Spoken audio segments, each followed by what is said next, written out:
What did they do to us?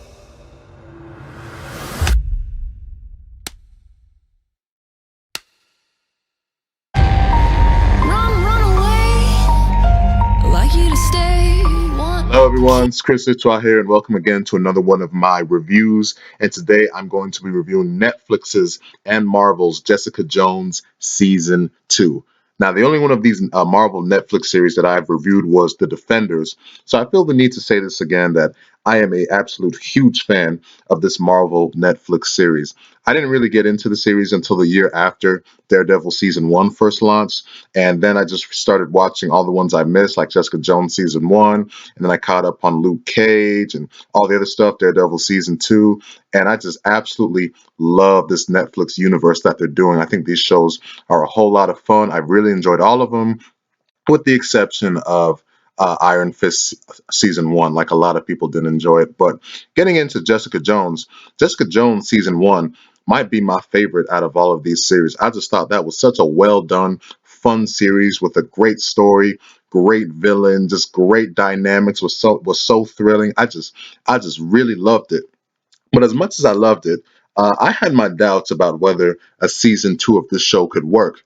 Just because, I think a lot of people feel this way, that a big part of why season one succeeded was because of that story and Kilgrave. Kilgrave was just such a great villain. I mean, he was so charismatic, so charming, and his power was just so terrifying and awesome. All the stuff that he could do, and so when there was going to be a season two, and obviously, spoiler, he dies in season one, you sort of had your doubts like, oh God, how's season two going to be? But I'm happy to say that they found a way to do a successful season two to this show. A very good, a very good continuation of Jessica's story, and no spoilers here about what's the meat and bones about this series in terms of the reveals. But there's a reveal that happens in Jessica's life, and it happens not at the beginning of the season, but as the season goes along, there's this major reveal that happens, and from that moment you go, whoa. And from that point on, the drama in this series just gets elevated for all the characters, and you really find out what these characters truly are all about, the main players of of this Jessica Jones story, and what they really want and what they're really all about. Find out what Jessica really wants in life, her friend Trish, and what he really wants in life. Which Malcolm, he ended up being they really improved his character. He was pretty much the standout character in this series. Just how much better his character was in this one. I mean, he was sort of to me, just sort of a throwaway character in season one, but in this in season two, he was really well done, and just the drama that they bring to Jessica as a character is just so damn good. I mean, obviously, as a character, she's been through a whole lot, as we saw in season one, just the torture that she went through with Kilgrave, and to see what shakeups go on in her life in this series, it's like, whoa. Her even finding sort of a new sort of love interest in this one, that was sort of cool for her. Just the reveals that happened to her, and just the tough decisions that she has to make. And like, it's like, even though she is an asshole, sort of in her personality, you see why, just because she has a whole lot of shit going through in her life. Especially when you see there's one episode that's pretty much entirely a flashback, and this episode is just so devastating and like, whoa, that's pretty fucked up and brutal right there. But yeah, the story and character stuff that they did in this season was so damn good, just because all the drama got elevated for everyone. And as for Kilgrave, that great villain of season one, he does make appearance in season two. I'm not going to say how, when, or why he does, but I'll just say that the episode that he appears in, it's pretty cool. And just Kilgrave, he was just such a fun villain that it was cool to see him in one way or the other in the episode that he does appear in. So that was all the great stuff of season two. Now, it's not a perfect season, as no season or show or movie is.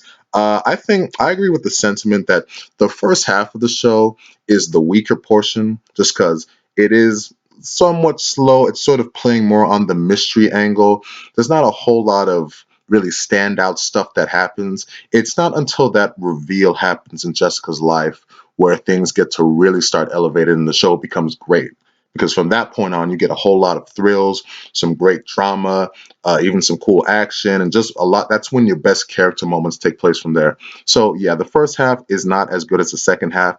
It's almost sort of the inverse of what a lot of people said about Luke Cage, where Luke Cage, people told me that they loved the first half and they didn't really care for the second half that much or didn't think it was as good.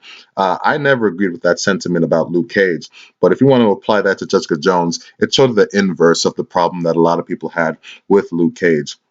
And getting into some other stuff that interested me and some stuff in not so great a way is that Hogarth subplot, that lawyer friend of Jessica Jones played so well by Carrie Ann Moss. She has a subplot in this that it didn't bother me while I was watching it, but I will say by the end of it, it was kind of like, well, that didn't really have a whole major effect on the story. I mean, it was an interesting sort of subplot for her, and I did sort of feel for her during that subplot. But it, like, by the end of it, you're like, well, I mean, that really had no bearings on what the main meat and potatoes of the story was. So that's something that wasn't so great in hindsight. And something really that was just kind of oof to me, and something I agree that a lot of people feel about what happened to this character was Trish Walker, Jessica Jones's sister and best friend, if you will. Yeah, her character was so unlikable in this season.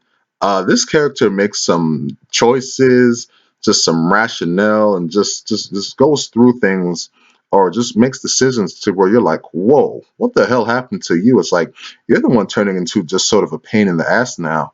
And it's a real shame just because her character was such a sweetheart and so likable in season one. I absolutely loved her. But in this season, I mean, I was pretty much rooting against her the entire time, especially when you get to that second half of the show. It's like, oh my God, you are so unlikable. Now, anyone who knows anything about Trish Walker in the comics, you sort of know the direction that where her character is going. They sort of tease it in the trailers for Jessica Jones season two. But yeah, it was sort of unfortunate that Trish was so unlikable in the season just because she was so likable in season one.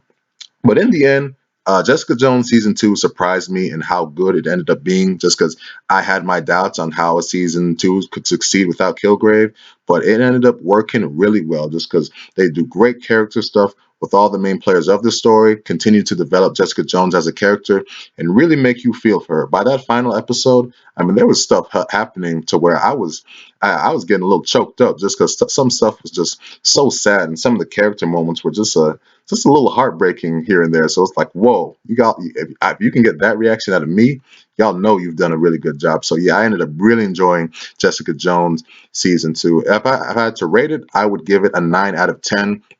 To me personally, I think it's probably the third best of these Netflix shows. I think my personal favorite is Jessica Jones season one, and then Luke Cage. Those are the two I would have above that. But yeah, just thinking about it after a few days, I really enjoyed season two a whole lot. So it's definitely in the upper tier of these Marvel Netflix shows for me.